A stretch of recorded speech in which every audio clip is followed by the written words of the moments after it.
Good morning, everyone. I'd like to welcome you to today's June Connections Café. My name is Alistair Ritchie. I'm the SME Development Team Lead here at Connected Places Catapult.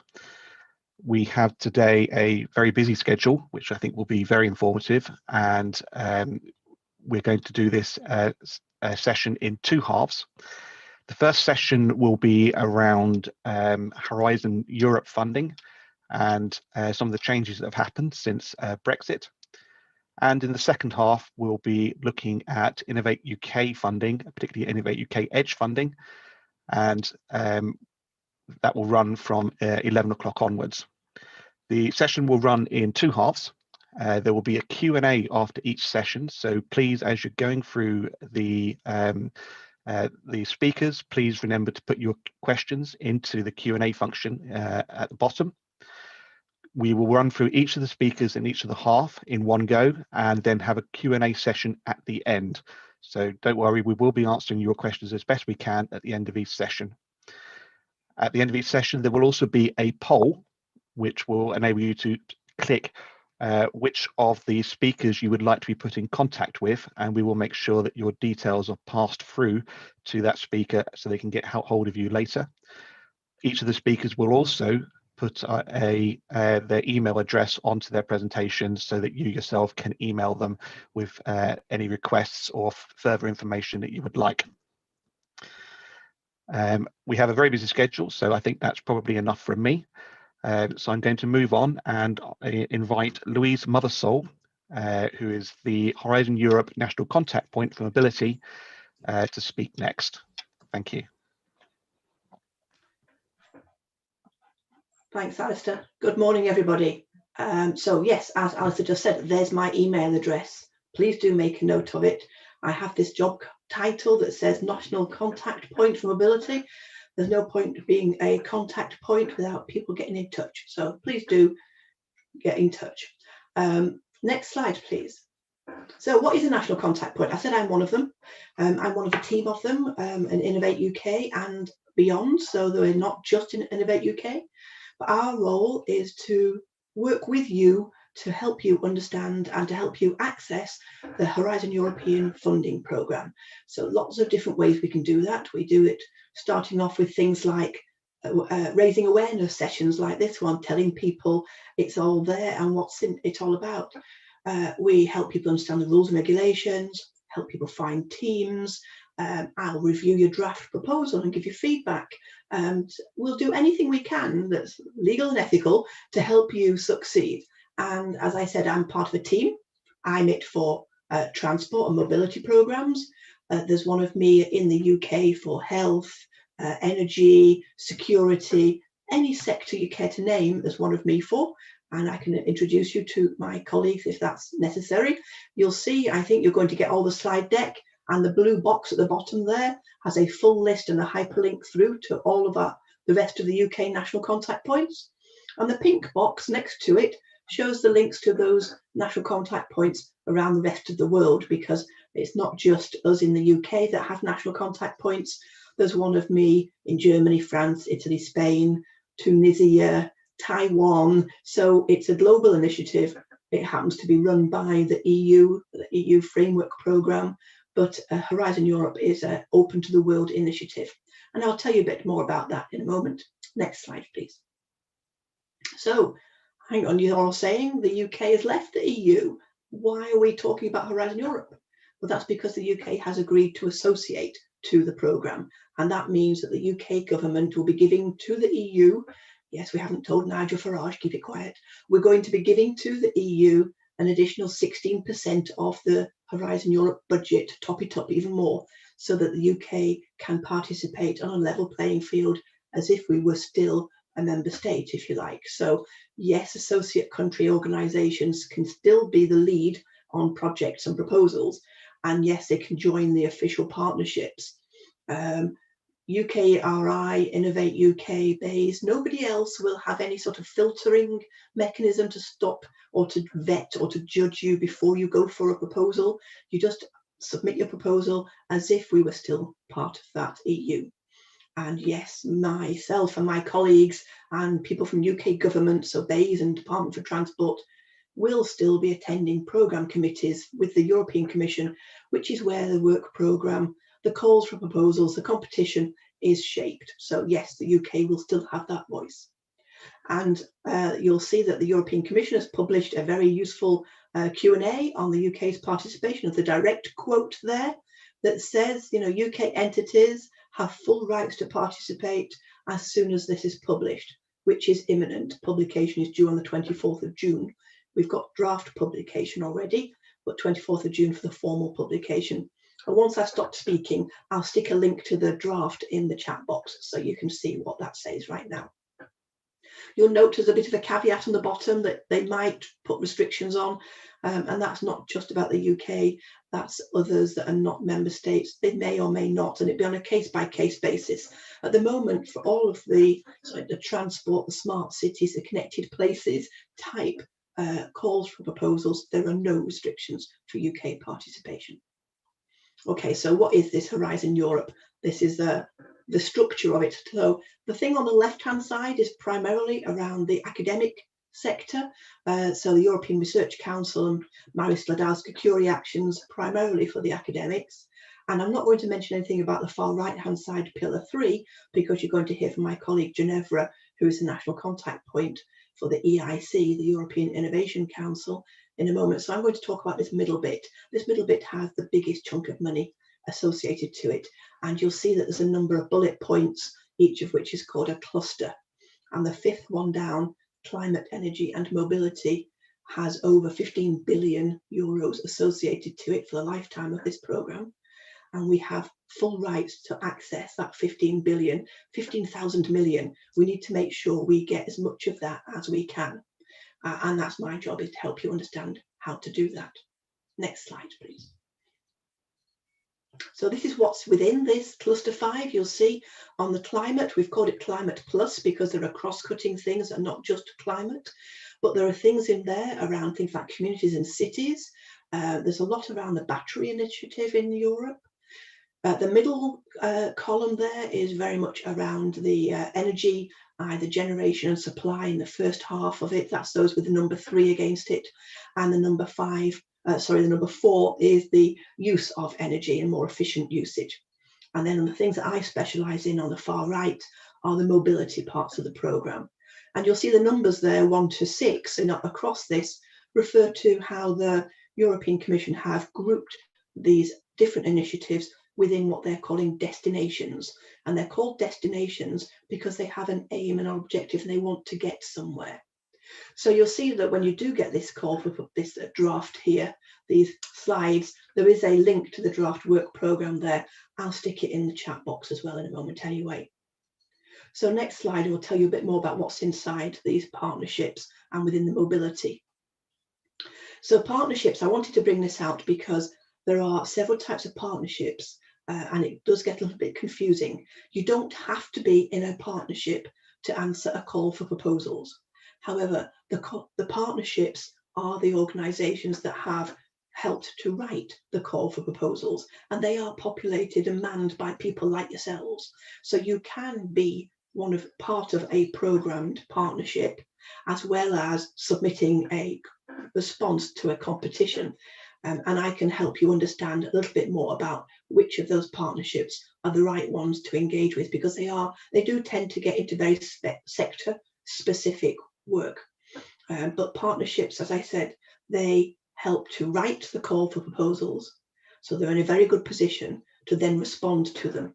But you don't have to be in partnership to respond. So it's wide open, but clearly there's advantages if you're inside the club.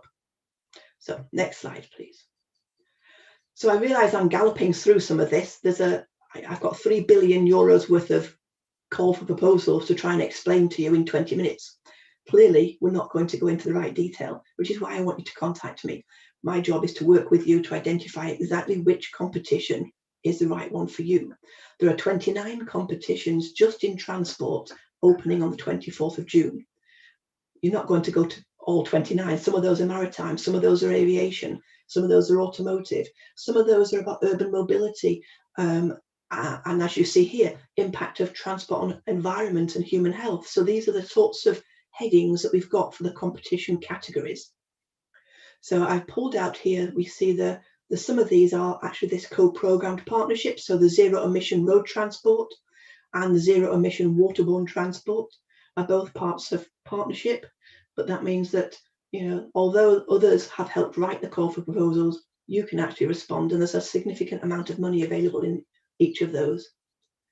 You'll note here that there's no rail programs, and that's because rail programs are not yet ready to launch their competitions.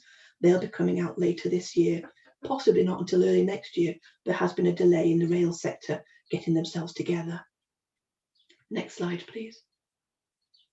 So the previous one was all around the clean transport, and this is now all about the smart transport. So this is the two neat categories that they've put the destinations in. So we'll see here that we've got connected, cooperative, automated mobility. UK has a very strong role in automation in road vehicles, which is where this is primarily focused. So clearly, I would strongly recommend anybody who's looking at the CAV type proposals to get to think about that. And similarly, the multimodal and sustainable transport systems. And this is where we do bring the logistics aspects into things. So there are calls for proposals around greening the last mile for deliveries, and also the multimodal and the node, the logistics nodes, and how can we do more efficient, automated, integrated transference of logistics and freight from one mode to another. And here we also have the safety and resilience. Interestingly enough, when you get into the detail, there's a competition, a specific competition for controlling outbreaks of infection on cruise ships. Very topical. But each of the competitions, I mean, it sounds huge. We've got this 3 billion euros just for transport projects. But actually, each competition tends to be about 2 pages of A4 you have to read. And so my job is to help you find the right page, the right 2 pages of A4 that are of interest to you, and then to help you and to guide you through doing that. So next slide, please. All of the proposals have to be consortium led, and they all have to have at least 3 different countries involved. So this is where some of our smaller organizations might think, how do I do that? And there are lots of formal consortium building mechanisms. And you're going to hear in a moment from Viola from the KTN, who will tell you a bit more about the things that the KTN are doing specifically to help. And there are other formal mechanisms and tools here too. However, it can be like finding a needle in a needle stack. And so that's again why KTN, the Innovate UK Edge, and your national contact point can all help you here. That's our job. Please do ask us to do this for you. Next slide. So, best way to form winning teams, however, is to be an effective networker. So use the people at events like this. I don't know how many of you are engaging in the chat because I can't see that I'm talking to you, but I'm hoping you are engaging in the chat. You're getting to know other people that are on the call. First thing I did as soon as we started off, before I started speaking, was put in a little, hello, great to see you all here. Great to see so many old friends. I don't actually know whether I know any of you at all. I didn't actually look. But as soon as you put great to see so many old friends in the chat box, everybody on the call assumes you know everybody else. And you're the only one that they don't know. So they reach out and they get to know you. And so this is how you should engage in these sorts of online virtual events. Think of it as just handing out your business card, which is what you do if you're in a physical meeting. So invite people to connect to you on LinkedIn. Put your email address in the box. Show that you are a valuable partner for a potential consortium, whether that be just here today or anywhere. So I would say if you're going to join any organisation or get involved, get your money's worth. Be an active participant. Don't be a wallflower. Don't wait to be invited to dance. Get out there and show your moves. And I think that might be me finished. Oh, one more. What constitutes a winning consortium? Well, there's no typical answer. It just has to be one that actually delivers the project within the scope and budget and give the evaluators confidence that you can. So again, this is something that I and my colleagues can help you do, is to help you identify what are the right organisations for you to be contacting, as well as introducing you to some. So as I said, I'm one of a team of national contact points that work across the world. I know my Netherlands counterpart. I had an email exchange with her this morning. I know my Maltese counterpart, George. He's got a little tiny baby that's brand new. So we know each other as a team, and we can introduce you to those international organisations. But there is no one typical winning consortium. It has to be the right one for the project. So that's probably my last one. Yes, there we go. Thanks a lot. Thank you very much, Louise. It's really great to see that we are still part of programs like Horizon Europe. They've developed some really great research innovation projects for us over the recent years. Now I'd like to introduce Ginevra Kirby, who is the national contact point for the European Innovation Council. Ginevra. Thank you, Alistair. Good morning, everybody. Right, I think that's my first slide, just to confirm my email address. As Louise said, we always like to put that up front. So if you've got any questions, follow-up questions after this presentation, then please get in touch. Next slide, please. Right, you'll be familiar with this from Louise's presentation, but it was just to say the European Innovation Council sits under the third pillar. So, and there's 10 billion euros of funding within the EIC. This is sorry, next slide. Sorry, I'll go on from there. So the EIC builds on pilots from the Horizon 2020. So some of you may be familiar with them. As I said, it's a £10 billion programme, and it helps to identify, develop and scale up breakthrough technologies, which result in disruptive innovations in Europe. So it's thought of as being a sort of a one-stop shop. So it's open to all innovators in any field. And it also, as well as having sort of bottom-up calls, it also has specific strategic challenges. There are three main instruments. It's Pathfinder, Transition and Accelerator. There is new for this, this programme is the EIC fund, but unfortunately because of our agreement on withdrawal from Brexit, we're only eligible for grant funding, but I'll explain that in more details as we go forward. Next slide, please. As I say, the three main instruments that are Pathfinder, Transition and Accelerator. I'm here mainly to talk about the Accelerator, but I thought it would be useful just to sort of highlight the other two schemes within the EIC. So Pathfinder is the successor to the FET, Open and Proactive in Horizon 2020. And this looks at advanced research and emerging technologies. So here we're looking for a radical vision for future technologies that can significantly improve society. So that's sort of commission speak, what we're looking for. But basically this is grant open to sort of research teams looking to achieve a proof of principle and validate their scientific basic research through breakthrough into technology. So TRL levels 1 to 4 is where this scheme's aimed at. Transition, that's a new scheme, new funding scheme for Horizon Europe. It's sort of taken us from the lab to the commercial setting. So we're looking to validate and demonstrate technology in a relevant environment. So aimed here is taking you from TRL levels 4 to 6. So we're developing market readiness, so converting results from Pathfinders or ERC into innovations and spin-outs. And finally, the third scheme, which I'm here to talk about mainly, is the Eic Accelerator. This is a successor to the SME instrument. So this is to scale up innovations by startups and SMEs. As I said here, it's a mixture of blended finance and grants, but obviously UK is only eligible for grant funding only. So I'll explain that in the next slide, please. So it's the Eic Accelerators for sort of startup companies, SMEs, and exceptional cases, sort of mid-cap companies up to 500 employees. As I say, it's to develop and scale up high-impact innovations which have the potential to create new markets and to disrupt existing ones. So at this point, we're aiming at TRL levels 6 to 8. So activities generally supported under this include trials, prototyping, validations, and demonstrations. As I said previously, it's mainly bottom-up, but or termed as open in the Accelerator work programme, but there's also accelerator challenges both in Green Deal and strategic digital and health technologies.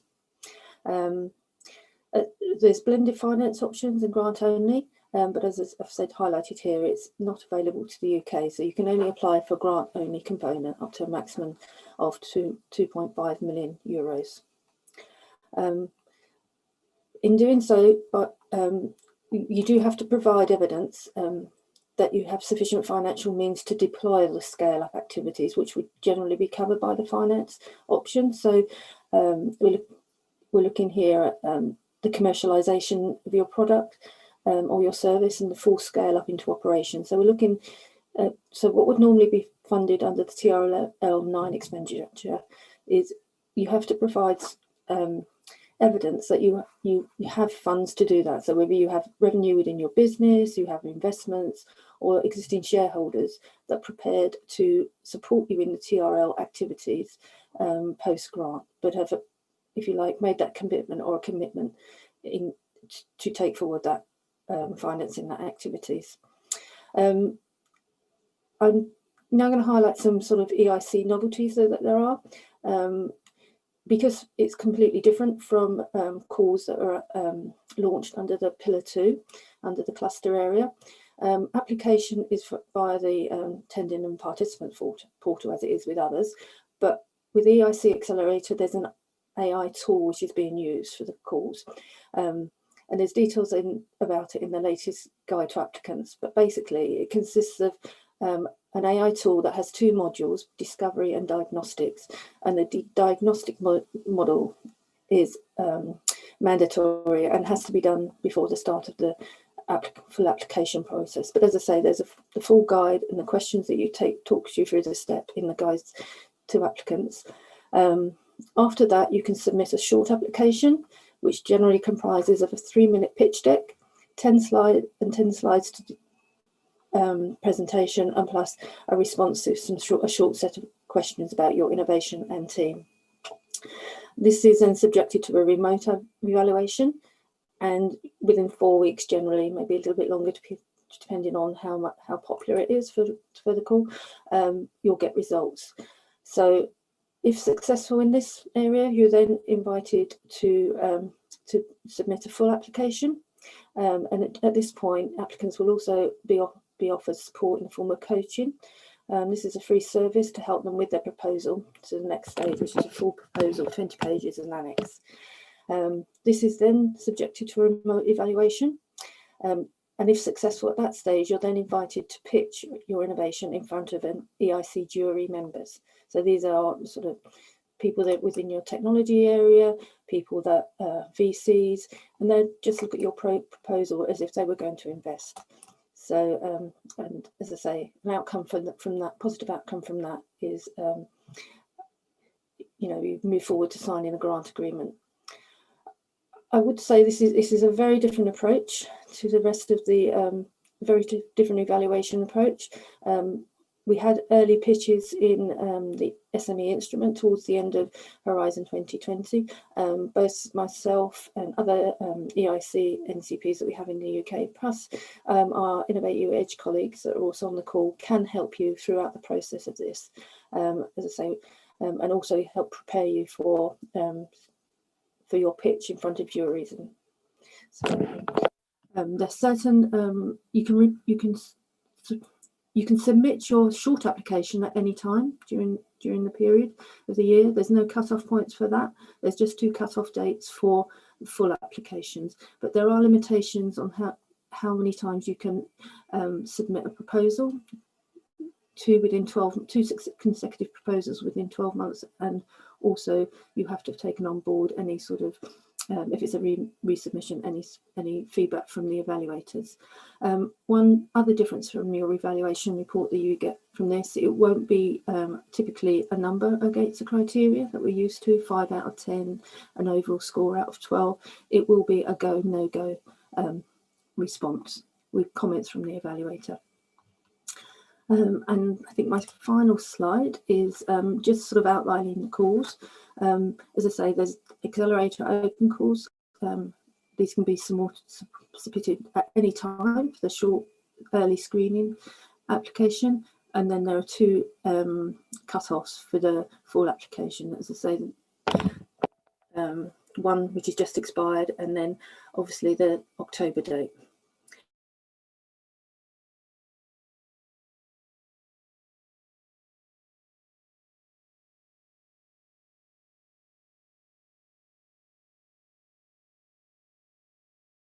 submitted at any time, and if successful in that, invited to full application to submit for the October deadline.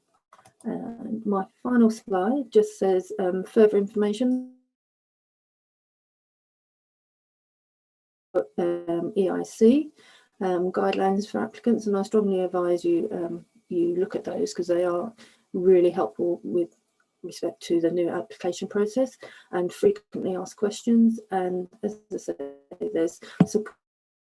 I'm happy for you to contact me or use the generic email address for SME support in Innovate UK, and as also my Innovate UK Edge colleagues at the contact innovateuk.ukri.org email.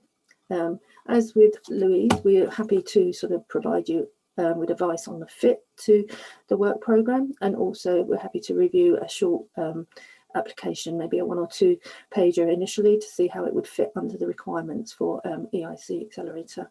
As I say, we do have, there are 2 other schemes within this, and my colleagues Dora Meredith and Sharon also look after the other elements, but you know, we work collectively across this programme. So thank you very much. Thank you very much, Ginevra. That's really interesting. We did lose your audio very briefly during that, but I think that your email is up there on the screen. So please, if there's anything that you want to contact Ginevra about, then please do let her know. Now it's my pleasure to introduce Viola Hay, who is a European Programs Manager at the KTN, and she'll give an overview of the KTN and talk about the activities and support KTN provides to UK organisations interested in European funding and to potential applicants to Horizon Europe. Thank you. Thanks, Alistair, and really delighted to be part of this virtual Connections Café this morning. So you can see I left my email here on my slide as well, so please, as has been mentioned before a couple of times, do get in touch afterwards. We're obviously limited in time and potentially can't answer all your questions today. So to tell you a bit more about KTN, so next slide, please, Nick. Thank you very much. We are part, like Catapults and Innovate UK Edge, we are part of the wider Innovate UK family. We are an independent, non-for-profit SME, but we get most of our funding from Innovate UK. We work across UKRI with the other research councils as well, and with other government departments.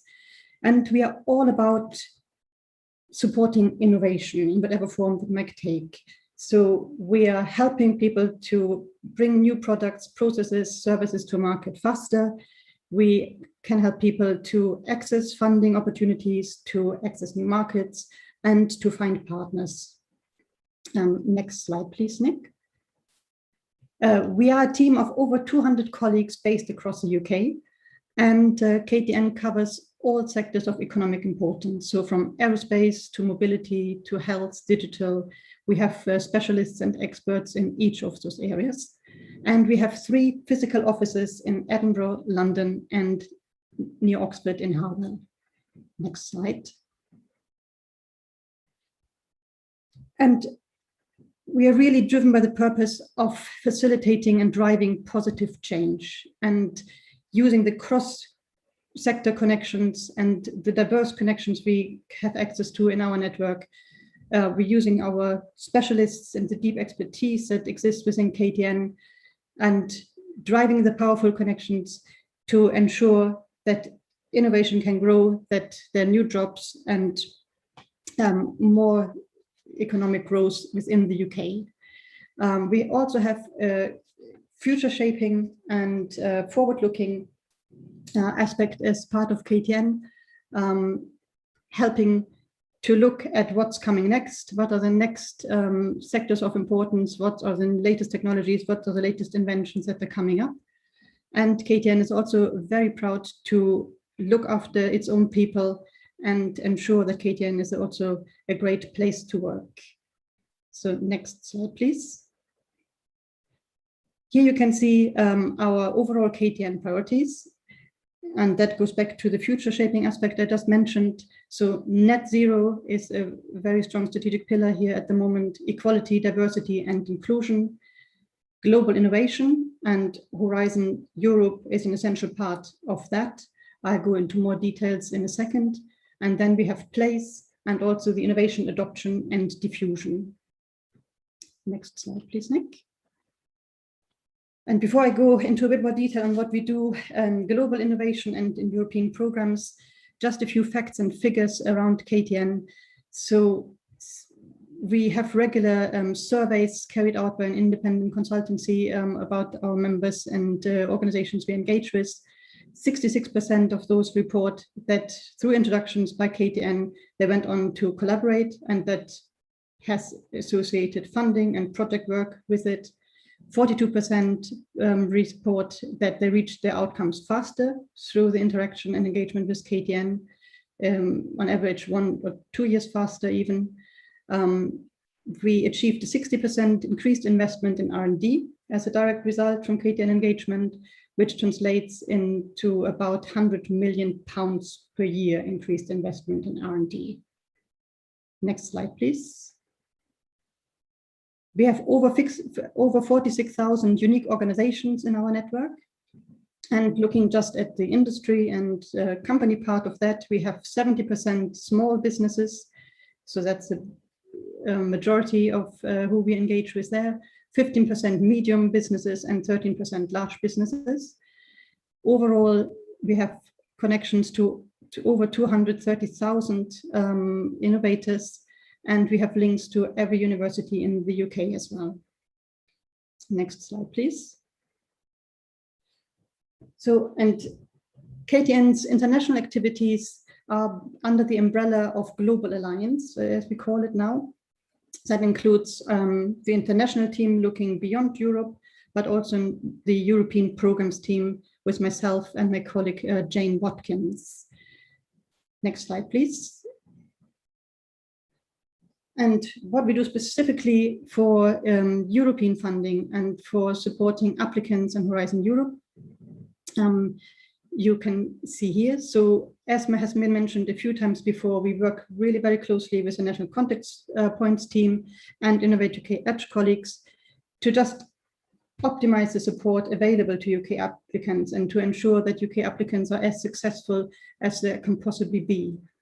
So as part of KTN, we run, for example, the UK Secretariat for one of the European technology platforms called SUSCHEM, and the European Technology Platform on Sustainable Chemistry. We are also part of Photonics 21, the Photonics technology platform, and we have close links to the public-private partnerships like the Bio-Based Industry Joint Undertaking and SPIRE as well. KTN as an organization is also a partner in European funded projects itself. Where those projects obviously support our purpose and the wider strategy. And it's usually always to the benefit of the companies we engage with and of the wider UK ecosystem. So usually we get involved in coordination and support actions where it's about network building or supply chain building, clusters, bringing clusters together, ensuring knowledge exchange, or innovation support type of projects. I'm involved currently in a project that has €3 million of financial support for third parties available to enable innovation within SMEs. As I mentioned before, given that we cover all sectors, we have the unique strengths that we can access all these cross-sector linkages and bring people from different areas together. And that's when often, the magic happens and where innovation really takes place. The next slide, please. As mentioned before, we complement the National Contact Points and Innovate UK Edge, not only by providing these dissemination and information type of events, but also by giving hands-on support in consortium building and finding partners. When we were still able to, we also had the program of offering travel grants to R&D performing SMEs here in the UK to enable them to attend these bigger commission-led brokerage events in Brussels, for example. Through our linkages with our sector teams, we can provide very specific sector advice as well. We can provide advice on market opportunities and project impact. And we can offer our experience of being involved in EU projects ourselves, what it feels like, what the do's and don'ts are, giving you hints and tips, because yeah, we've done it. Here on the right-hand side, you can see our track record of European projects we've been involved with so far, starting in FP7 through some live projects, EIDF-funded projects, and Horizon 2020. Next slide, please, Nick. And to finish, I would just like to provide you with some useful links. We've run a series of Horizon Europe webinars back in March together with the National Contact Point team. One was an introduction to Horizon Europe, a more general overview about the program as a whole. You can still access the recording and the slides from that event by the link here on the slides.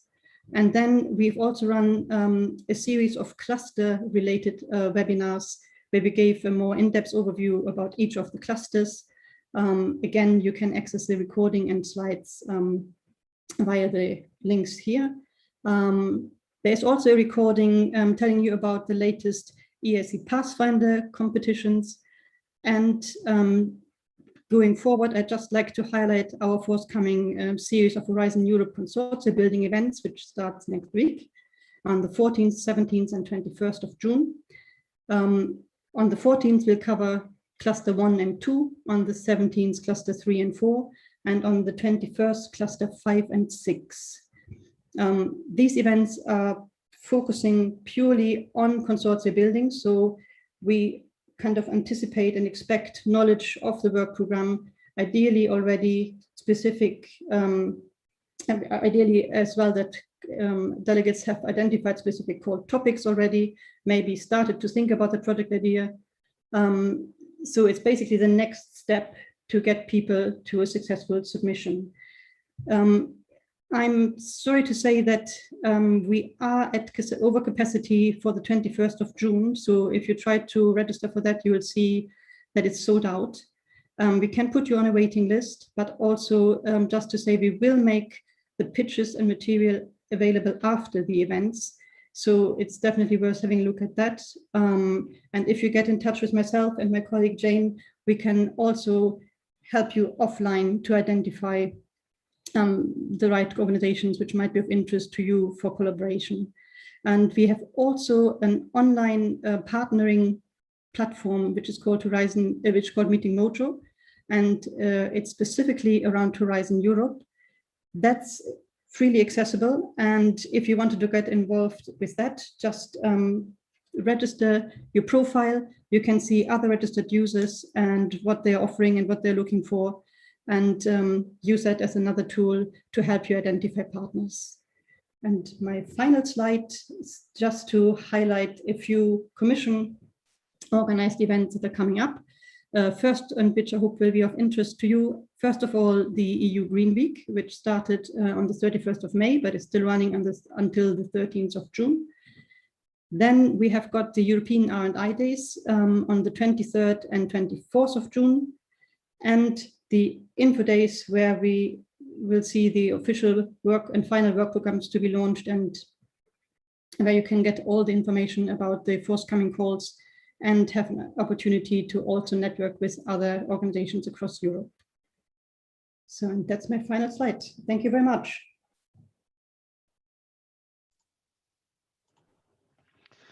Thank you very much, Viola, and thank you also very much to Louise and Ginevra for quite a lot of information that was shared there.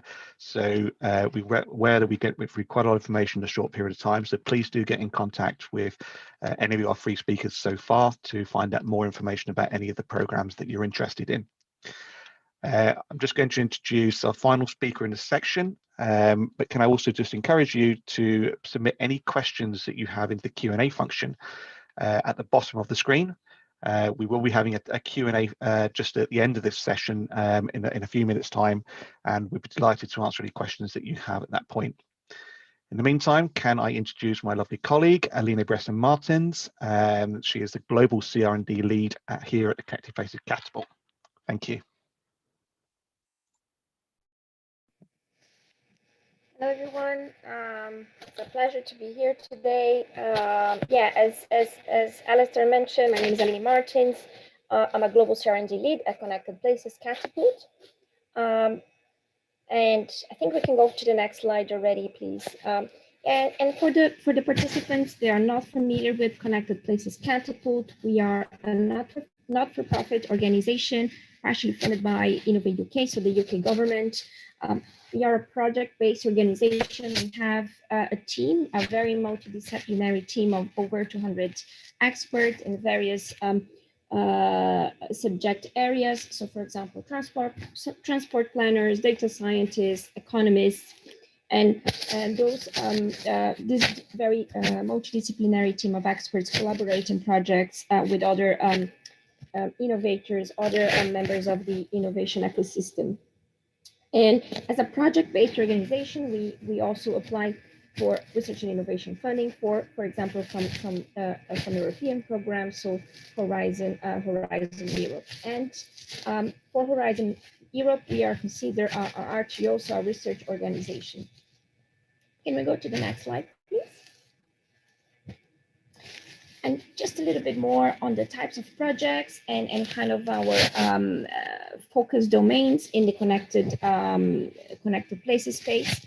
So our projects, normally we engage in projects or activities that take three forms. So first of all, connect. So activities that enable us to connect the market, and it can be via physical or digital platforms. So, and one example is, for example, connecting businesses, connecting SMEs to global opportunities, and also activities that enable us to coordinate the market around recognized roadmaps. We also engage in projects and activities that enable us to spark new possibilities. And this usually takes form of in market intelligence, thought leadership analysis, capacity building, also creation of development of business cases, and also support for businesses to develop new concepts and prototypes. Finally, we also engage in projects that can enable us to accelerate commercialization of innovation in the connected places space. So this normally takes shape in projects that can enable us to carry out demonstration of technologies, trials, and test beds, and support to test beds. And also we focus a lot on the development of new standards. So as you can see here from the slide, we focus on 6 domains in the connected places space: decision-making and institutions, built environment, well-being, mobility, public space, and critical infrastructure. And just to mention that we're also focusing on 3 areas of strategic opportunity for the UK, and these are increasing regional productivity, so supporting the government leveling up agenda, accelerating the transition to net zero, and the final one, restart and recovery post COVID-19. Can you please move to the next slide? So as I said, as a project-based organization looking to apply for funding, we see there's 2 main ways through which SMEs can engage with us in Horizon with Horizon Europe, and this is becoming part of one of our consortiums. So as a consortium partner, or as a beneficiary of projects that we are implementing. Next slide, please. So I just wanted to give you a couple of examples of how we of projects that we implemented in the past in Horizon Europe to really show you how we've engaged with the SME community. So the first case study is a project that we just finalized, that we just completed. Very exciting project, 60 months, 24 million euros in funding from the European Commission. And this project, we had the goal of demonstrating how open source solutions can be developed to serve the interests of citizens in an affordable and scalable manner. We worked across 6 cities with 34 partners, including SMEs. So here on the bottom, you can see, at the bottom of the slide, you can see our industry partners. And for example, Masundon C and Kiwi Power, which are UK SMEs, they were involved in the delivery of of this project. Next slide, please. Another very exciting example was a project that we implemented called Synchronicity. And this is an example of how SMEs were beneficiaries of a project that Connected Places Catapult implemented. So Synchronicity was one of the European Commission large-scale IoT pilots. It was a collaboration between businesses, cities, and academia. We received 20 million euros in funding, and the project had the ambition of delivering a single, it was actually the first attempt to deliver a single digital city market for Europe. Our role in the program, in the project as Connected Places Catapult, was to organize and deliver a challenge-led open call for SMEs to demonstrate IoT and data-enabled solutions across cities in Europe. Can you go to the next slide, please? So via this open call, we selected 16 SME Ledge consortium, and those consortiums received funding, cascade funding, as we call, and 50 services were deployed across 21 cities across Europe. So this is a very exciting example of how SMEs were able to access funding to demonstrate their solutions. But as part of Horizon Europe programs, projects, we expect that there will be other opportunities, for example, to participate in missions, to receive support or acceleration services. And as part of Horizon Europe programs, you can also expect that a lot of really interesting content will be generated, events will take place. So there's a lot of things that you can benefit from, from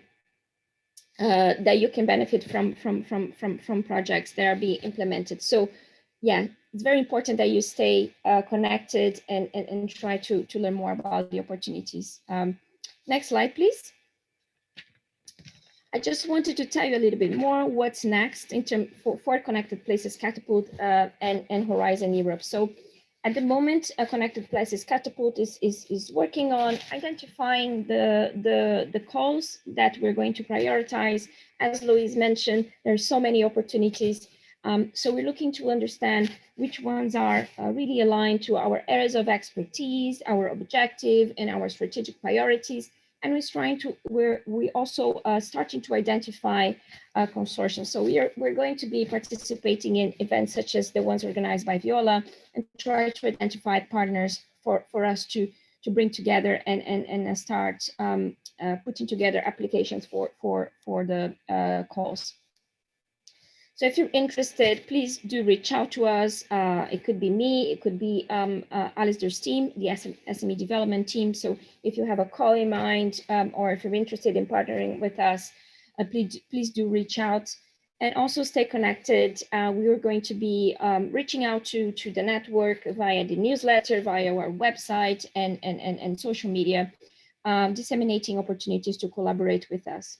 So I think that's all from me. In the next slide, you can see my email, but yeah, if you have any questions, please do reach out. And thanks for listening. I think now we have the Q&A.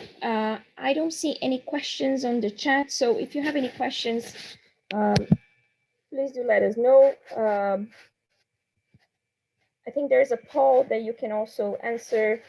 That it was just launched, but yeah, I think we don't have any calls, any questions from the audience now. But yeah, please do feel free to oh, there's one. Yes, that's a very good question. Is there a process in place online that can help us to navigate these organizations? Anyone wants to take this one, Viola, perhaps, or Louise? Yes, I can start. There's a lot of help, and that's, I think, one of the things that we're at risk of confusing you with here is that we're all trying to help you, and we have subtly different ways in which we do it. Clearly, you know, you've heard from all of us today of what we can offer you, and I would suggest you, personally reach out to each of us and have a conversation. It only takes half an hour out of your day, and we'll, see, and you can then find out how we can help you, talk you through the particular opportunities for you as an organization. One of the reasons why we haven't gone into we've got this competition here about aircraft design, or this other one here about greening the last mile delivery, is it does appear a bit confusing, and therefore I would strongly say send us an email, arrange a 20-minute, half-hour conversation, and that would clarify everything for you, because we'll be able to tailor that conversation to you rather than doing this generic broadcast. If I can just add to that, it's basically there is no wrong door. So if we can't help you, we know colleagues in Innovate UK Edge, or we refer you to the NCP for more specific details. One, I guess, distinct difference you can maybe take away would be, for example, Innovate UK Edge, as Ginevra mentioned, is very much looking after the SMEs and the Eic Accelerator part of it, for example, of that program, where KTN is possibly better placed to look at the more sector-specific advice and calls.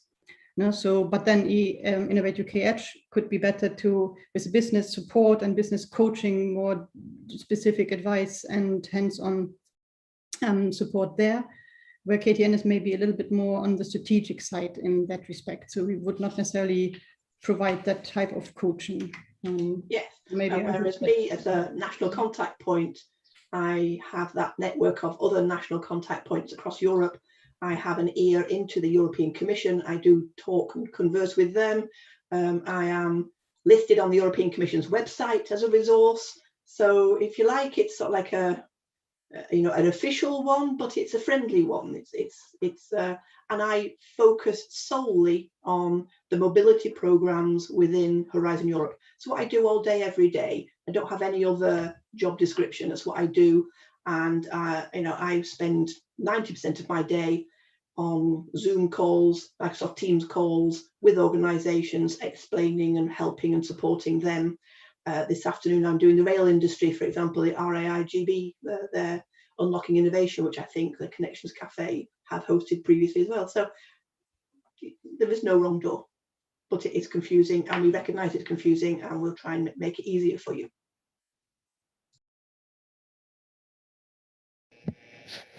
Thank you so much, Viola and Louise, for this. I have another question from a startup which has successfully completed an Innovate UK project.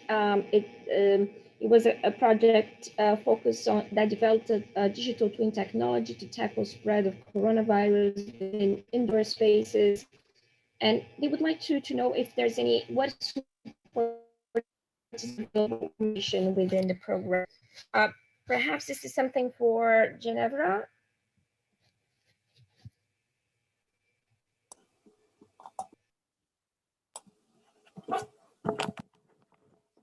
Sorry, Aileen, I can't seem to, I seem to be blocked at the moment by so I can't put my camera up. Could you just repeat that, please? Sorry. So it's a startup that just completed an Innovate UK project, and they're looking to understand what support is available for commercialization, to support commercialization. Right, okay. It depends where they are in the program, at what level and TRL level they are at. There are obviously opportunities to further their development under the EIC, either the Pathfinder, the Accelerator. Unfortunately, the transition has restricted opportunities at the moment because it's a very new initiative. But if they want to be part of more of a collaborative project, then obviously we can help introduce them to the respective NCP in their area to see if there's opportunities coming up in there. There might be opportunities under the Marie Curie actions, if there's to take that forward with having a researcher perhaps embedded within the SME to help develop that research further. And then obviously our Innovate UK Edge colleagues can also help look at opportunities. Maybe there's something more local in their area where they're based, or on a national scale, an opportunity there. So, but you know, obviously myself and any NCP colleague or Innovate UK Edge are happy to have that discussion with them in the first instance to see what might be appropriate. Thank you very much. Anything to add, Louise and Viola? Well, depending again on where they are at, happy to make introductions to my health team colleagues within KTN as well to discuss other national funding opportunities. Yes, I was going to say, and you're going to hear from Innovate UK Edge shortly. Stay online, I'd say. Exactly. So I don't think we have any more questions. So I'll just hand over to my colleague Alistair for the next session. Thank you very much. Thank you very much, Aline, Viola, Ginevra, and Louise. Very much appreciated for your insight into the future of Horizon funding and European funding. Some really great opportunities in there. So we're now moving on to the second half of the agenda, which we're going to focus on Innovate UK and Innovate UK Edge. But first of all, what I'd like to do, next slide please, Nick, is perhaps just start off with why we at Connected Places Catapult put such importance on SMEs. And one of the main reasons is that actually SMEs actually make up 99% of all firms in the UK. They contribute 33% of GDP and contribute to 45% of total employment. What we recognise here at Connected Places Catapult is that the success of SMEs is also critical to the success of the UK economy. And so we are really very focused on helping them to grow their innovative outputs. That's a key part of our mission and a key part of what my team does in the SME development team. However, we also recognise, I think probably the last hour has shown that some of this research innovation ecosystem is actually very complicated. And so next slide, please, Nick. And so I thought I'd give a little bit of an insight into some of what we do here at the SME development team. So to tack on to what Alina was saying about what the Catapult as a whole do, we also focus on the 6 main sectors, but also the 3 themes. But we have 3 teams within our directorate, one of which looks at academic engagement, so it's very closely engaged with the university ecosystem. My own team, which look after primarily SMEs, and we look at how we try and advance them through the technology readiness levels, how we try and help them develop new products and services that disrupt the market. And we also have our Accelerator team, who develop some much later stage accelerators and are looking at how we can actually move SMEs closer to commercialization, and also to answer some of the questions that our major partners have. So it's not just about SMEs finding answers, but also about answering the problems that industry have and industry are trying to actually solve. Next slide, please, Nick. So this is showing some of that ecosystem, and as you can see, the academic engagement team primarily engaged with the universities.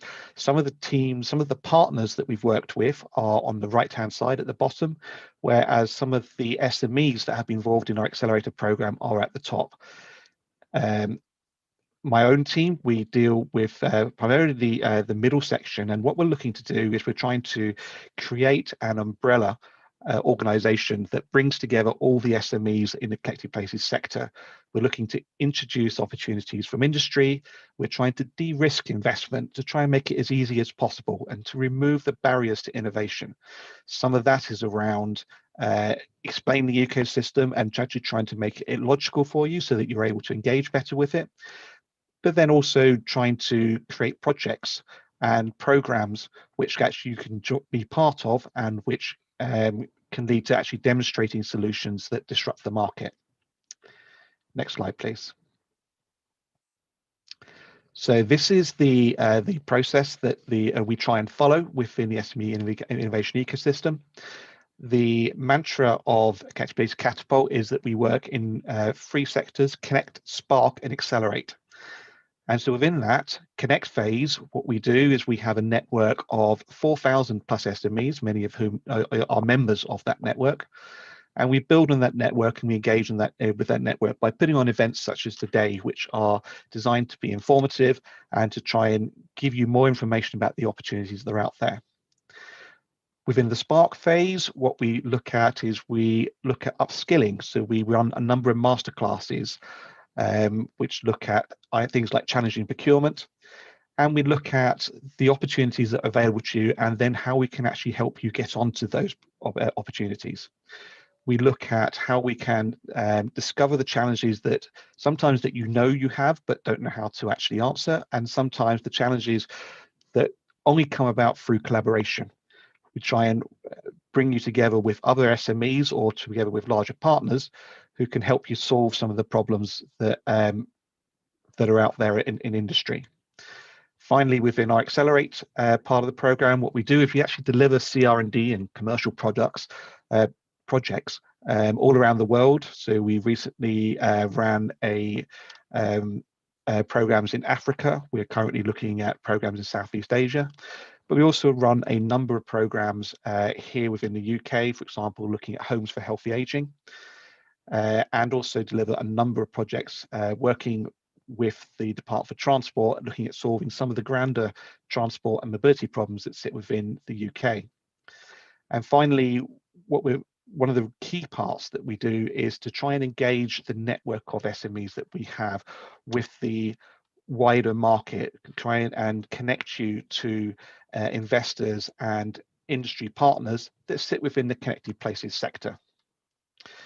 Now I've put this as a network diagram, but really there are a number of places that you can enter this project. You don't have to start at the beginning. It might be that you come on board at the point of market engagement, but this is as general system, I think is quite an effective way of putting things forward. The idea is that as you go around this cycle, is that each time you go around, you're able to grow. You've got a new project and you're able to take on something slightly bigger next time around. You've got new partners, you've got more collaborations. And we hope that through that, going through this cycle, that you'll be able to grow alongside us, and we will do our best to help you in that. Next slide, please.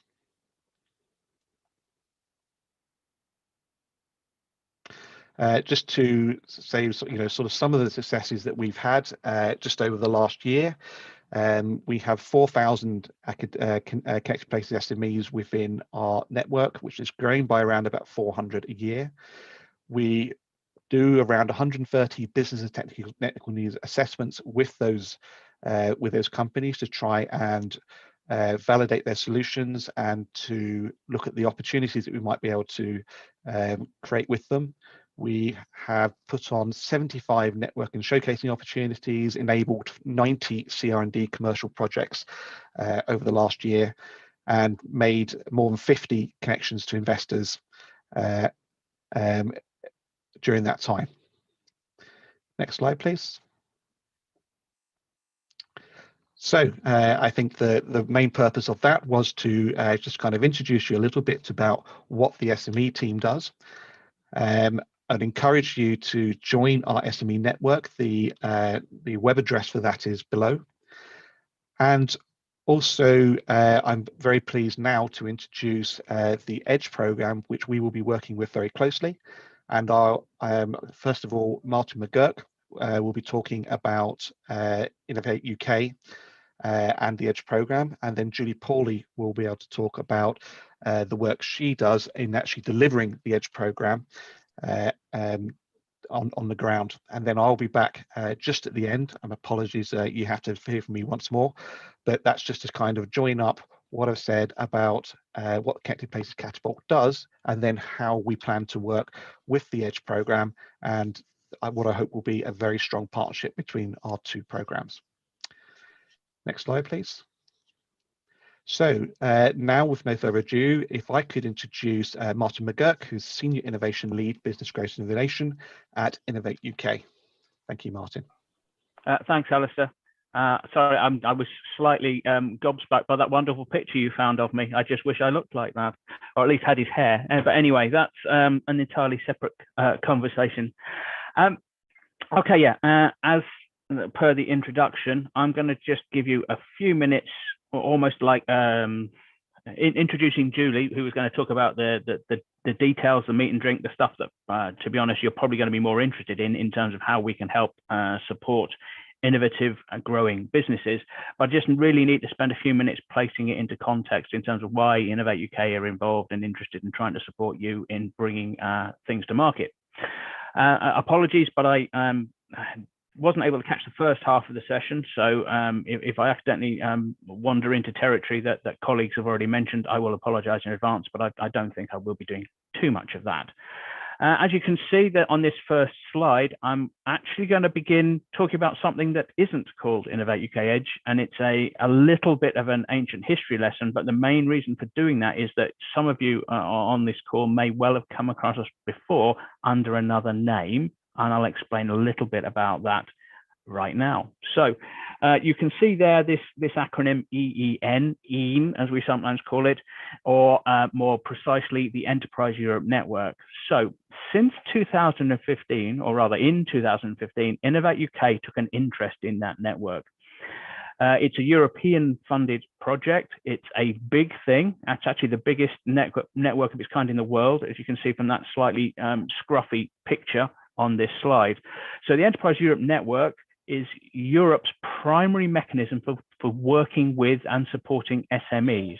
So Innovate UK in 2015 saw that it had some potential for businesses in the UK and wanted to get involved in that to ensure that we had a better reach in terms of supporting businesses. So from going from regional to national to international, how we could plug people in internationally, how we could help them innovate better. You know, clue is in the name. We are Innovate UK after all. So we took an interest in something that already existed. Technically, Enterprise Europe Network had existed since 2008, where they've actually initially brought together two European things called the Innovation Reload Centre and the Euro Info Centres. But if you like, that is most definitely ancient history. But again, just to clue in those of you who may have been doing this a little bit longer. So we took an interest. We have, as you can see there, a pretty decent sized army of specialists providing integration and growth support across England, Northern Ireland and Wales. One idiosyncrasy is that we are slightly separated from our Scottish colleagues because all of this was done, as you can potentially guess from the date, in 2014 in terms of the organising, and that was the year of the first Scottish referendum. Well, I suppose I should say the only Scottish referendum at this stage. So therefore, there were lots of politics going on. So we work very closely with Scottish colleagues, but we aren't, I feel like, under the same sort of contracts. But when I come to Edge in a couple of moments' time, you know, we will be working much more closely together in future. So don't worry about that in terms of accessing services. You can access services. They're just there's some slight work to be done there in terms of how we integrate what we do across that particular boundary. So we have an army of specialists. They've been doing things for the last few years, but as I suspect you can infer, Enterprise Europe was a bit of an odd name to be carrying on through the Brexit period. So we took a view last year and decided that what we needed to do was bring the support much more in-house, in the sense of how it is branded, not in changing how it's delivered, in terms of tuning it more into the current political realities that we find ourselves faced in, and critically to ensure and improve the support that we can provide to businesses. So at the moment, just to be clear, I've not told you what Edge do or how they do it. And as I say, Julie will cover that. I'm really just trying to explain why we feel it's important. So if I could have the next slide, please. So at the start of the year, we became known as Innovate UK Edge. And as you can see from this slide here, we are looking at how we describe ourselves in terms of inspiring, involving and investing, in terms of supporting both beneficiaries of Innovate UK with soft support but critically also those who are not beneficiaries of Innovate UK. So this is not a closed club in that sense. Anyone can get support from us, assuming that they are an ambitious and innovative business that wants to grow. So we want to inspire more people to do that because we want more businesses growing and scaling in the UK for the obvious economic benefits that that will bring to all of us, particularly in these sort of COVID hamstrung times. And one of the things I'm not majoring on this morning, because it's not totally relevant, is the fact that we have significantly increased the numbers of people and the things that we do as part of the UK government's COVID response. So again, Edge was born, if you like, in the middle of that. So there's a whole host of new things coming on stream in terms of how we can provide help and support. Again, we will touch on some of those today. And as Alistair said, we are looking to, in particular, we're looking to work more closely with the catapults for the next few years in terms of integrating that ecosystem and trying to get it working as simply as we can, given the comments that you've heard earlier around it is a complex ecosystem, in terms of making it an easier place to navigate and for businesses, for clients. And as I say, be they Innovate UK current beneficiaries, potential future beneficiaries, or people who are just innovating and growing that could do with our help. So that's where we are. I'm going to now show you a couple of slides which are quite complex and quite wordy. Don't worry too much about them. Again, it's just about the context. Julie will explain in more detail what some of these elements mean to you in terms of how you get involved in them. So, as I've said, we as Innovate UK Edge work alongside KTN, work alongside Catapults, work alongside the rest of the ecosystem, be that DIT, growth hubs, any number of other people you care to mention. So we don't see ourselves as the be all and end all. Our specialists will signpost in and out as appropriate to get you as businesses the best possible support. We tend to work with early stage through to growing and scaling businesses. So we don't necessarily work in the absolute startup end of the scale, just because what we are providing as wraparound support has to be concentrated where we can provide the most value to you, rather than trying to pretend to be a general business support out series of specialists and advisors. So if you are a seed or a pre-seed business, chances are we might end up referring you back to your local growth hub or other forms of support. Likewise, other members of the Innovate UK family might be more appropriate. And before the break, you heard a lot more about that, I suspect, in terms of where you are in your TRLs and things like that. Just in terms of what the volumes of activity, we have scaling services, high growth services, and information services. Information services is a bit of a horrible name. It's really sort of more like technical inquiries. We're not talking about stuff you can do with Google. But the point is that pyramid in the middle is all about just showing the volume of activity that we do. And we sincerely hope that through the work that we do with you as a business, you would gradually move up through that pyramid. But again, it's not a linear journey, because we totally understand that business growth is not linear. It's episodic. You go forwards, you go backwards.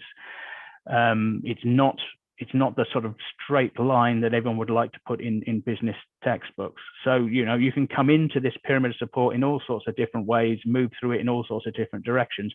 But the idea is that as you grow and scale, you get access to more concentrated support, a greater volume and value of support, if you like, because we recognize that as you start to scale a business, potentially some of these challenges become more and more acute. And actually, the whole point of Edge is the challenges are not always about money. And as I say, when you get to the top of those pyramids of services, it's often, businesses who are in that scaling phase have already raised money. Some of you out there may well be in this position, and I'm hoping I'm nodding wisely at this point. But the point is, it isn't just about money. Quite often, that's the first conversation we all have as Innovate UK, because it's what we're known for. But this wraparound support is to try and help unpick that, get beyond, well, where is the money, to a more serious conversation about how do I grow and scale a business repeatably, reproducibly? How do I innovate better, et cetera, et cetera. Which then brings us on to, if you like, our client services. It's all about advice, access, increasing abilities and capabilities. And if you look on the Innovate UK Edge website, you'll see it described as either a bucket of services around exploiting innovation, around sourcing funding and finance, around entering new markets. And again, that's just really to introduce that those are the three ways that we talk about it on our website. Last slide, please. And again, this, I am very conscious, is a very wordy slide. I'm not intending you to read any of it. It's really just to reinforce what I mentioned earlier around the bulk of what we do is in the high growth services box in the middle. It's to do with getting people international. It's to do with improving their innovation, their investment readiness, and also around IP support as well. Often the first time you'll come across us is through our National Inquiry Gateway, which is one central number and website where you can connect in. So you don't have to worry about who you're dealing with, because under the skin, actually, it's a consortium of 19 organizations who provide the specialists that you'll be working with, but they all have Innovate UK Edge email addresses to make it absolutely clear that they are part of our Innovate UK Edge support services. So again, Gateway is the way in. If you haven't come across an advisor local to you, they will find you one. The bulk of what you will be interested in, I suspect, will be the high growth services. And for some of you, if you're really at the start of your scaling journey, already in it, we do have a scale up support service that I think you'd be really interested in, but it's quite hard to get into. At that point, I think I'm going to stop because Julie is going to come in a lot more detail as to how all of this works in practice and how you can access it. So hopefully I've given you the context. And yeah, over to Julie, I believe. Thank you very much, Martin. So Julie Pawley, Ecosystem Relationship and Gateway Lead, delivering the services of Innovate UK Edge amongst my team. So I'll give you a bit of an overview once the presentation starts. So welcome everybody to today's event. Next slide, please. So reference to the key areas that we deliver, as Martin touched on there, the key focus is around helping innovation companies to exploit their business innovation, source funding and finance, and enter new global markets with reference to our resources that we have, certainly through our relationship with the Enterprise Europe Network and how we can maximise that for clients. Next slide, please. So we touch base on the Enterprise Europe Network. We are still firm partners in this. As Martin quite rightly said, the name Enterprise Europe Network never really gave clients the view and the scope of the size of this operation here. So it is the largest innovation network in the world. It covers 65 countries, including the US, Canada, and I know Nigeria's in there because I've referred clients myself to contacts in Nigeria. 600 partners involved, 3,000 members of staff on the ground helping those partnerships happen. So how does it work exactly? It's a bit like a dating application platform where we have got a partnering team in-house. We can help our clients to raise a profile, to go on to this wonderful opportunity. And there's 3 different types of profiles that you could put on there. One around maybe searching out a technology partner across the globe. It could be looking at collaboration for some of the European Horizon Europe grants that you may want to apply for. Maybe you need to seek some partners, so it could be around that. It could just be a trading partner that you're looking for. So it's a fantastic resource. So we have got a team that can help you raise that profile and publish that. And once it's published, it sits on this wonderful network working for you 24/7, 365 days of the year. So fantastic resource, and we are still firmly aligned with this resource, which, as Martin mentioned, has been established well over 10 years. So next slide, please. So how can we help you? These are some of the key areas that we tend to get involved with. So access to finance tends to be a very popular area that we help clients, and obviously you've got the Innovate UK grants. There's a whole wide range of innovation grants out there, you know, we've referenced the defence, the DASA, that type of thing, and the Horizon Europe. So we can help clients to raise finance. It could be around helping you with a pitch deck, because obviously it's not just about grants, it's around looking at the whole holistic area of raising finance. So it could be around helping you with a pitch deck, giving you exposure to investors and such like. Although, as Martin quite rightfully mentioned, that not all clients that tap on our door and want our resource are looking for finance. Some are very financially stable. They may be very technical, where maybe they're looking at more, how do we commercialize, and maybe the sales and marketing and that strategy to growth is the weaker area that they need our support. So we're here to build those global connections. We're here to help commercialize the innovation and to help you with a potentially marketing strategy, a global marketing strategy. And obviously we can build those partnerships at international level. All our work is very measurable. So we do work to sort of smart plans. So, one thing will be for sure, that if you come on board and you are one of our clients, that we will be looking to make an impact to your business. Next slide, please. So what's the process? It is an application, as you would imagine, because it is a funded service. It's fully funded, so there's no cost to you, but we do try to advise our clients that to work with us, you do need to allocate a good couple of hours a month at least to commit to your innovation growth specialist working alongside you.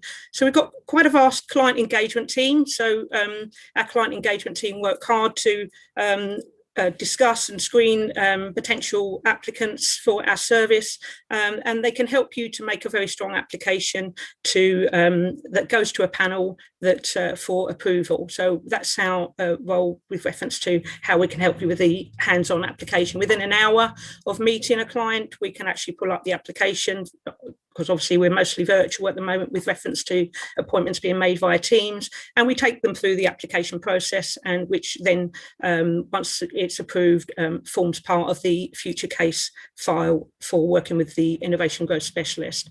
So it's a very bespoke service. With reference to, as I say, as you can imagine, some clients want marketing support, some clients are looking particularly about raising finance, so it is very bespoke. It's very measurable, as I've mentioned, and we will be looking at those impact assessments along your journey with us. And we have got a team of scale-up directors in-house as well. So should you be on a profile to grow very rapidly, and some of those areas of support may be needed with reference to making that process a lot, far more easier with you to take you forward. So we're here to accelerate your potential and help you to grow your innovation. Next slide, please.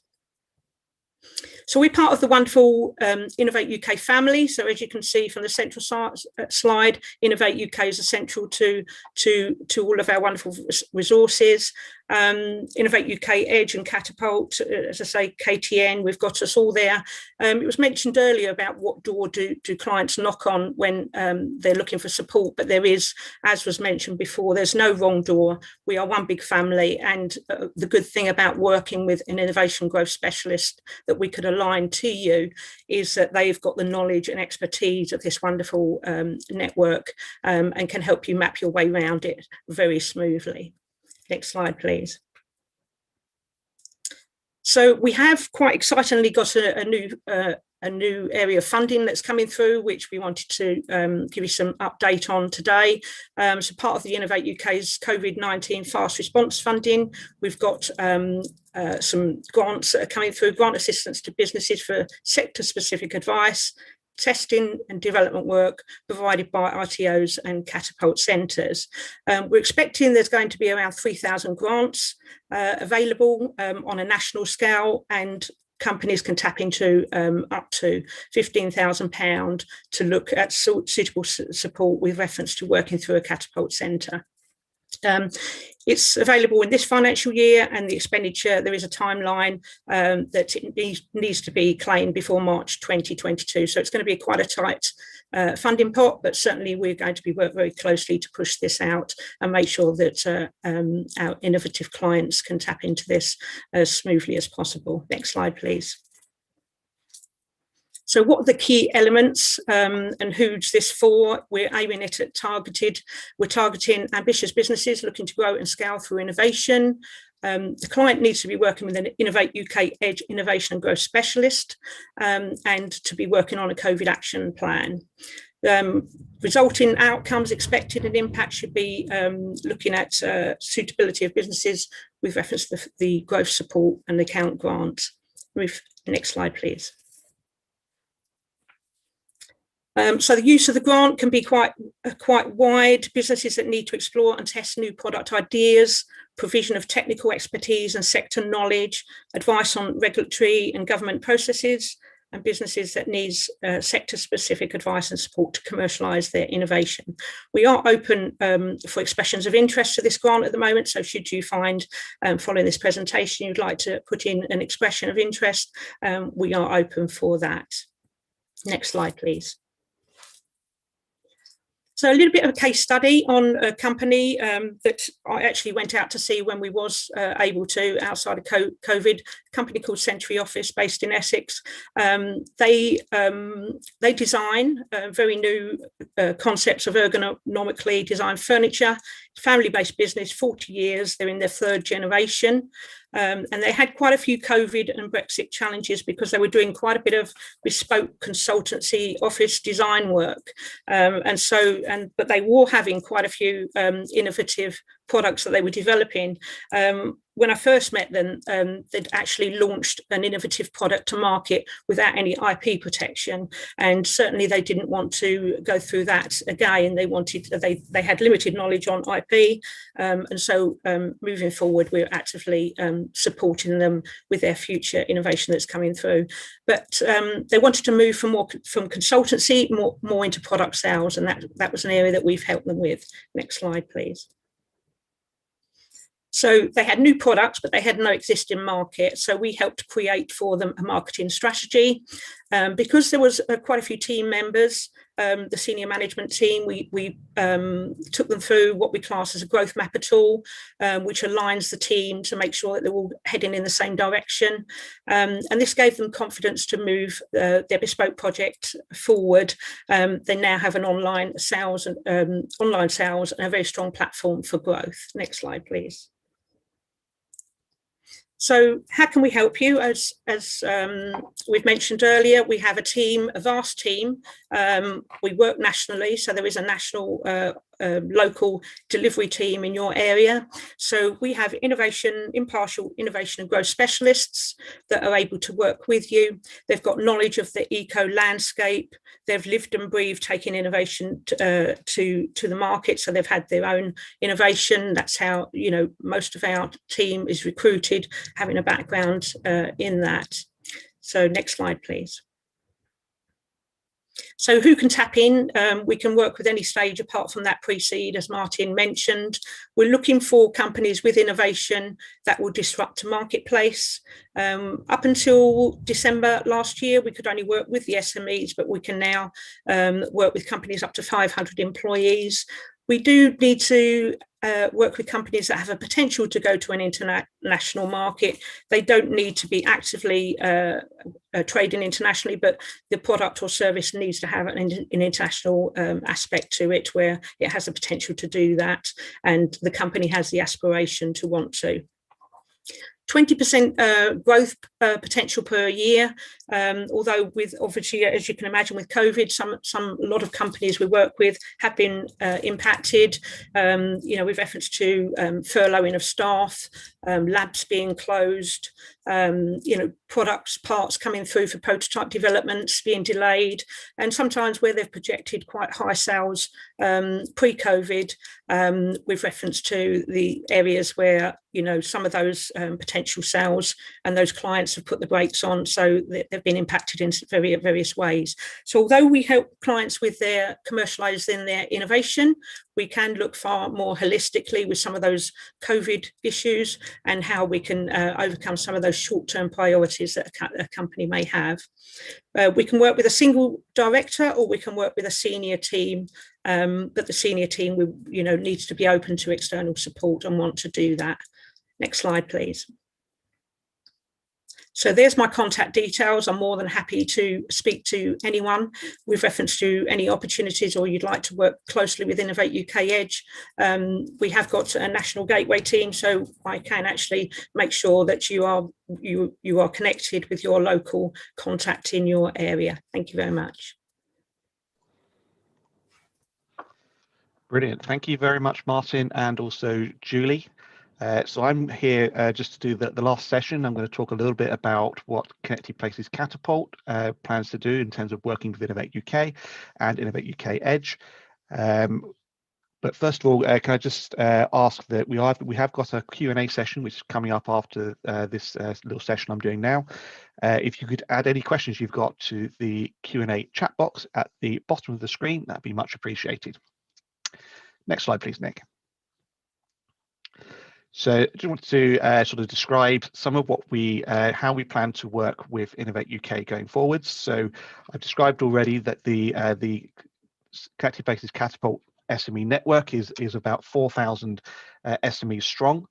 We are specifically focused on the Connected Places sector. So whereas Innovate UK covers really all topics and all sectors, we are only focused on the Connected Places sector, which covers the built environment, transport systems, and critical infrastructure.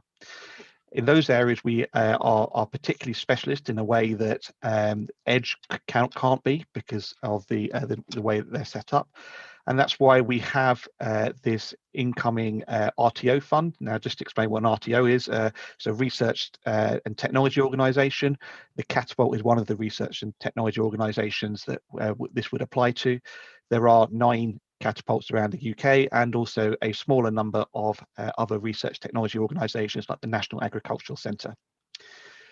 So some of the work that we plan to do with Innovate UK over the next little while is that as Edge are able to feed some of the clients they think would be of specific interest to us into our network, we will do a business need assessment with you, or a BNA.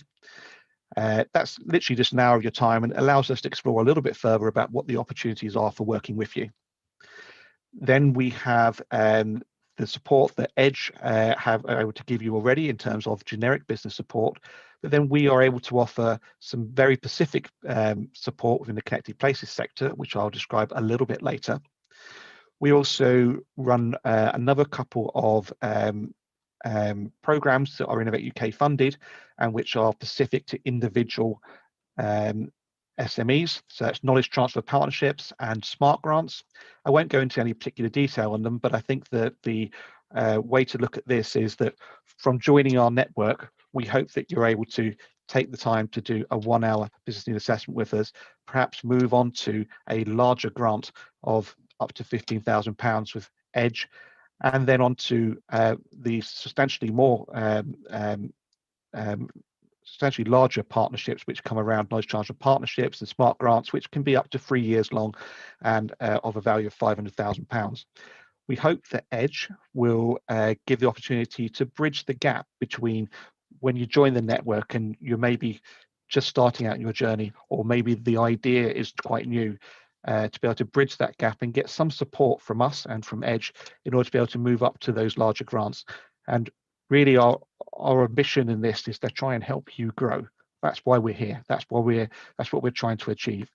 And of course, beyond that, the Catapult has a large number of very substantial and more collaborative, less one-to-one focused programs like Accelerators. We run Accelerators on behalf of people like High Speed 2, HS2, and looking at working with the industry partners and solving not just your problems, but the problems in industry as a whole, and trying connecting to those problems.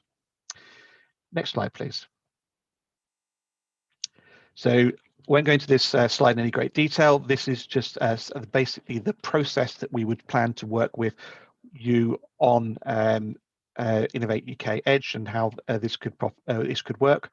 We will onboard everybody who comes towards us onto our network of 4,000 SMEs. That gives you access to events like today, and it gives you access to our newsletter and funding opportunities, networking opportunities. Each year, my team do a large number of events, and we'll let you make sure that you know all about them. Some of the help that we might be able to offer is reviewing the state of the art within your area, matchmaking to university, industry or investor partners. And then in a bit more detail, we could look at things like software development, regulatory landscape review, or product development specific to Connected Places sector. Next slide, please.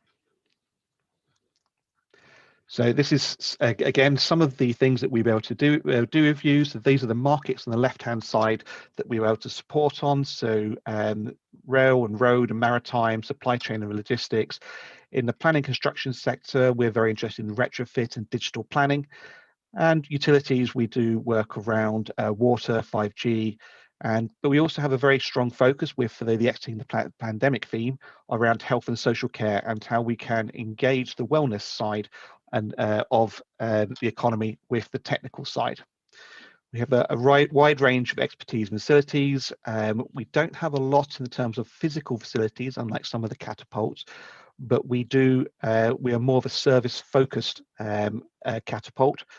But we do have extensive ability around human-centered design, data analysis and modeling, software, market analysis, and more. I won't go into any particular detail on this of the second, third and fourth columns. I think that you'll be able to read those yourself, and they'll be there on the slides after the event. Next slide, please. So finally, really what I wanted to do is I wanted to introduce my wonderful team who you're able to contact, any of you. So we've got Gökhan and Emma, Rebecca and Matodi, Sarah and myself. We are here to act as an interface between yourselves and the rest of the catapult.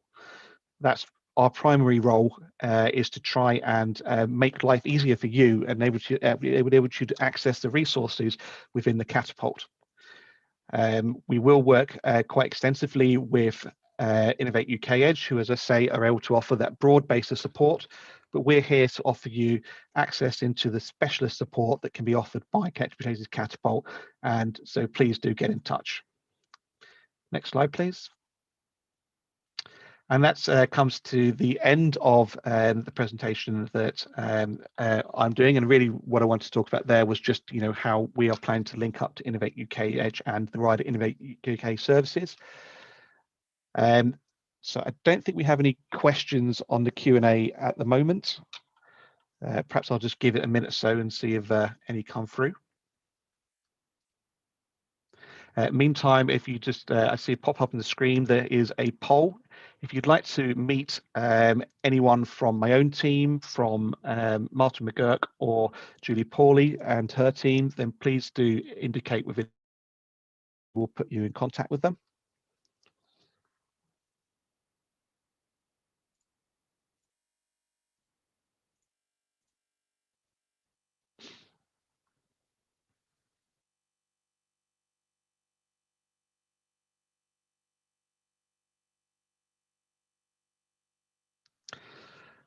Okay, in that case, I don't think we've got any questions after this session. So what I'd like to do now is I would like to thank all of my speakers today, particularly Martin and Julie, who talked about Innovate UK in this most recent session. I'd like to thank you all for attending. Please do fill out the survey, which Nick has kindly put into the chat function. We're always pleased to hear feedback on how we're doing and how we can improve our performances in the future. Meantime, if I can just bring your attention to some of the other activities that we have going on in the near future.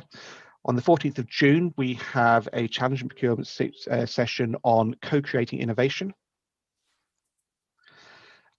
I mentioned earlier the high-speed 2 Accelerator program that we're running. We are just launching cohort 3 at the moment. You can apply for that, and there is a webinar on that on the 15th of June. We have a webinar on implementing an open access UTM for the UK on the 16th